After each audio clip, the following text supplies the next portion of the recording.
Welcome to rapid news. ప్రధాని మోదీతో Telangana CM Revanth Reddy భేటీ అయ్యారు. సీఎం రేవంత్ తో పాటు డిప్యూటీ సీఎం బట్టి విక్రమార్క కూడా ప్రధానిని కలిశారు. రాష్ట్రానికి రావాల్సిన నిధులు, ఏపీ పునర్విభజన చట్టంలోని హామీల అమలు, పెండింగ్ గ్రాంట్లు సహా పలు కీలక అంశాలపై చర్చించారు. తెలంగాణ అభివృద్ధి కేంద్రం అన్ని విధాల అండగా ఉంటుందంటూ కూడా ఈ సందర్భంగా ప్రధాని మోదీ హామీ ఇచ్చినట్లుగా తెలుస్తోంది. పెండింగ్ చలానాలను క్లియర్ చేసుకోవడానికి తెలంగాణ ట్రాన్స్పోర్ట్ శాఖ అధికారులు డిస్కౌంట్ ప్రకటించారు. మోటార్ వెహికల్ చట్టం 1988 ప్రకారం పెండింగ్ చలానాలు, పెండింగ్ కేసులన్నింటినీ క్లియరెన్స్ చేసుకోవడానికి అవకాశం కల్పించారు. బైకులపై 80%, ఆటోలకు 60% మినహాయింపు ఇచ్చారు. ఇక ఆర్టీసీ బస్సులకు 90%, ఎలక్ట్రిక్ వాహనాలకు 60% మినహాయింపు ఇచ్చారు. ఇక తెలంగాణలో కరోనా విజృంభిస్తుంది. ఉస్మానియా ఆసుపత్రిలో 2 మరణాలు నమోదయ్యాయి. కరోనాతో పాటు ఇతరత్ర అనారోగ్య సమస్యలతో ఓ వ్యక్తి ఉస్మానియా ఆసుపత్రిలో చేరాడు. అయితే ఆసుపత్రిలో చికిత్స పొందుతూ ఇవాళ మృతి చెందాడు.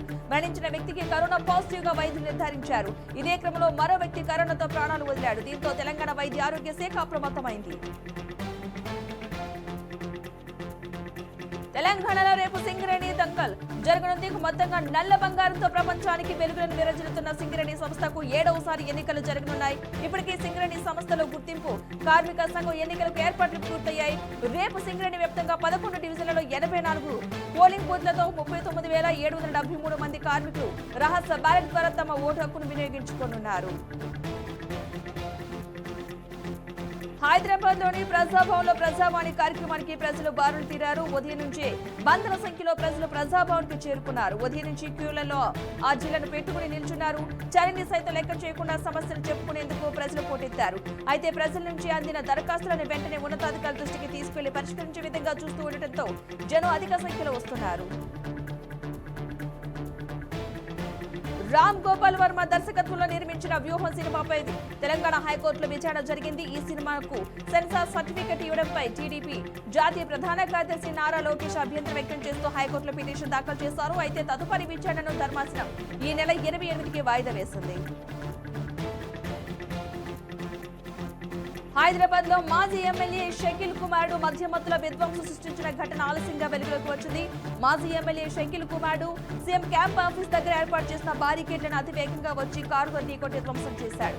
ఈ సంఘటన ఈ నెల 23న తెల్లవారుజామున 3 గంటల సమయంలో చోటు చేసుకుంది. ఆ వాహనంలో షకీల్ కుమారుడుతో పాటుగా 3 అమ్మాయిలు కూడా ఉన్నట్లుగా తెలుస్తోంది. మద్యం సేవించిన షకీల్ కుమారుని పోలీస్ స్టేషన్ కు తీసుకెళ్లారు. అనంతరం మాజీ ఎమ్మెల్యే రాకతో మొత్తం సీన్ మార్చేశారు డ్యూటీలో ఉన్న పోలీసులు. షకీల్ కుమారుడి స్థానంలో షకీల్ ఇంట్లో పనిచేసే వ్యక్తిని ఉంచినట్టుగా తెలుస్తోంది. ఈ కేసులో సంచలన విషయాలు ఒక్కొక్కటిగా బయటకు వస్తున్నాయి. ఏపీలో ఆడదాం ఆంధ్ర పోటీలను గుంటూరు జిల్లా నల్లపాడులో సీఎం జగన్ లాంఛనంగా ప్రారంభించారు. CM Jagan badminton player Kidambi Srikanth తో కలిసి క్రీడా జ్యోతిని వెలిగించారు. క్రీడలకు సంబంధించి కిట్లను సీఎం జగన్ ఆటగాళ్లకు అందజేశారు. అనంతరం క్రీడాకారులను పరిచయం చేసుకున్నారు. రాష్ట్ర వ్యాప్తంగా 5.09 లక్షల స్పోర్ట్స్ కిట్ల పంపిణీ చేశారు. 1.22 కోట్ల మంది క్రీడాకారులు, వీక్షకులు రిజిస్ట్రేషన్ చేసుకున్నట్లుగా జగన్ తెలిపారు. క్రీడలకు స్పోర్ట్స్ మ్యాన్ స్పిరిట్ చాలా అవసరమని సీఎం జగన్ ఈ సందర్భంగా అన్నారు. పల్నాడు జిల్లా సత్తెనపల్లిలో దివంగత నేత వంగవీటి మోహనరంగ 35వ వర్ధంతి కార్యక్రమం జరిగింది. సత్తెనపల్లి వైసీపీ కార్యాలయంలో రంగా చిత్రపటానికి మంత్రి Ambati, Guntur market yard chairman నిమ్మకాయల రాజనారాయణ తదితరులు పూలమాల వేసి నివాళులర్పించారు. మోహన్ రంగా పేదలకు చేసిన సేవల్ని ఈ సందర్భంగా గుర్తుకు తెచ్చుకున్నారు. మున్సిపాలిటీ పారిశుద్ధ్య కార్మికులు తమ సమస్యలను పరిష్కరించాలని డిమాండ్ చేస్తూ ఏపీ వ్యాప్తంగా సమ్మెకు దిగారు. అనంతపురం జిల్లా గుత్తి మున్సిపాలిటీ కార్యాలయం సమీపంలో AP municipal workers and employees federation ఆధ్వర్యంలో నిరవధిక సమ్మె చేపట్టారు. సుప్రీంకోర్టు ఆదేశాల మేరకు సమాన పనికి సమాన వేతనం ఇవ్వాలని, ప్రభుత్వ సంక్షేమ పథకాలను కార్మికులకు వర్తింపచేయాలని డిమాండ్ చేస్తున్నారు. కరోనా కష్టకాలంలో పనిచేసిన కార్మికులకు పని భద్రత కల్పించాలని, పారిశుద్ధ్య కార్మికులకు ఇళ్ల స్థలాలు మంజూరు చేయాలంటూ డిమాండ్ చేస్తున్నారు. ఉమ్మడి నెల్లూరు జిల్లాలో ఎంపీ విజయసాయిరెడ్డికి నిరసన సెగ తగిలింది. గూడూరు జాతీయ రహదారిపై విజయసాయిరెడ్డికి స్వాగతం పలికేందుకు ఎమ్మెల్యే సంజయ్ వర్గం వచ్చింది. అయితే అదే సమయంలో ఆయన వ్యతిరేక వర్గం కూడా ఆందోళనకు దిగింది.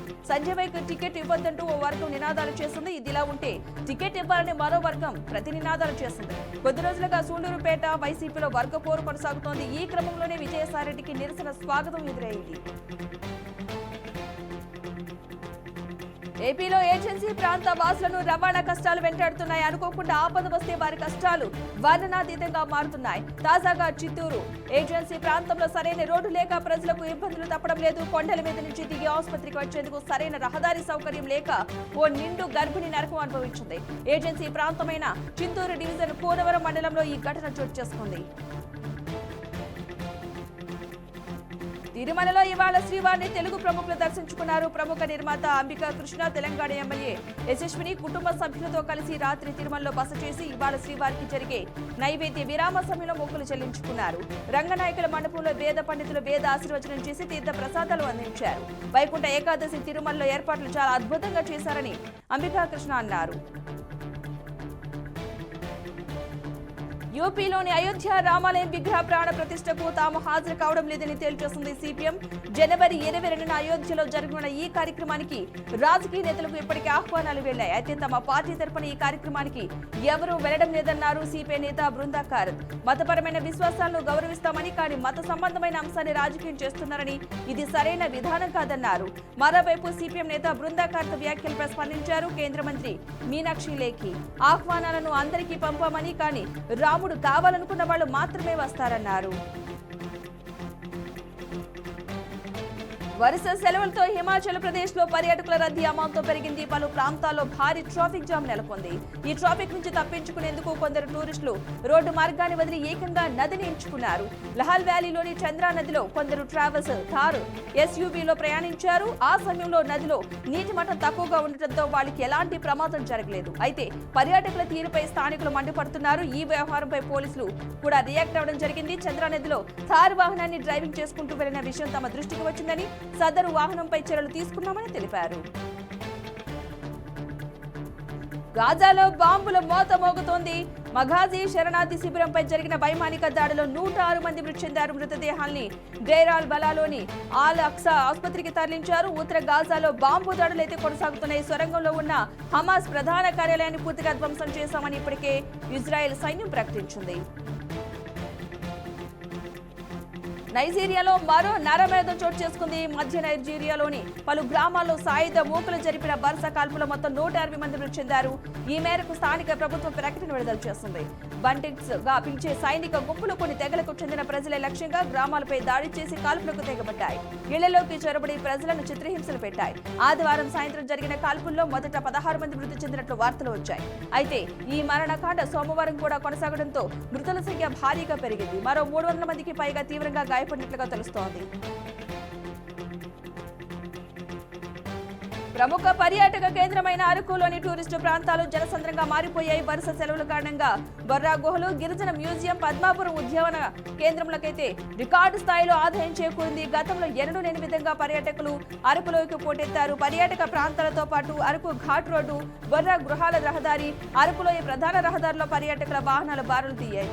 దట్టంగా కురిసే పొగమంచు పర్యాటకులను కనువిందు చేస్తోంది. ఎత్తైన పర్వతాలు, లోయలు పొగమంచుతో అద్భుతంగా దర్శనమిస్తున్నాయి.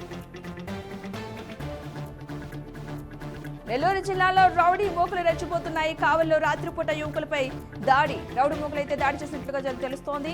మారణాయుధాలతో ఓ వర్గం దాడి చేయడంతో 4 యువకులకు తీవ్ర గాయాలయ్యాయి. గాయపడిన వారికి ఆసుపత్రి చికిత్స అందిస్తున్నారు. కావల్లో జరుగుతున్న వరుస ఘటనలపై పోలీసులు ప్రత్యేక దృష్టి సారించి రౌడీ మూకలను అదుపు చేయాలని స్థానికులు కోరుతున్నారు. దేశీయ స్టాక్ మార్కెట్లు లాభాల్లో ముగిశాయి. ఈ రోజు ట్రేడింగ్ ముగిసే సమయానికి సెన్సెక్స్ 230 పాయింట్లు లాభపడి 71,337కి చేరుకుంది. ఇక నిఫ్టీ 91 పాయింట్లు పెరిగి 21,441 వద్ద స్థిరపడింది. బీఎస్సీ సెన్సెక్స్ టాప్ గెయినర్స్ జాబితాలో NTPC, Mahindra and Mahindra, Wipro, Kotak bank, Tata steel ఉండగా టాప్ లూజర్స్ లిస్ట్ లో Bajaj finance, Bajaj Finserv, Infosys, TCS, Tata motors ఉన్నాయి.